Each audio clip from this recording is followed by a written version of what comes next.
How to cancel order from Instagram website. Hi everybody, welcome back. If you're wanting to cancel your order from Instagram website, you can follow up this method.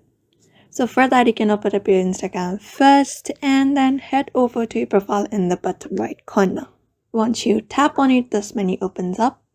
So at the top right corner of your screen, you should be finding a 3 horizontal lines. You can tap on it to open up settings and activity. Once this opens up, you should be finding option that says your activity right here in the middle.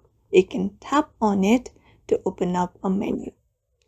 From the given menu, you need to scroll down and head over to the option that says link history right here.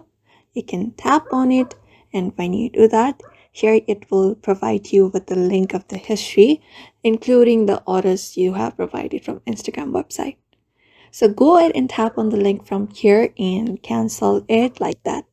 So that is how you basically cancel your order from Instagram website for now. So I hope this video was helpful and thank you for watching this video.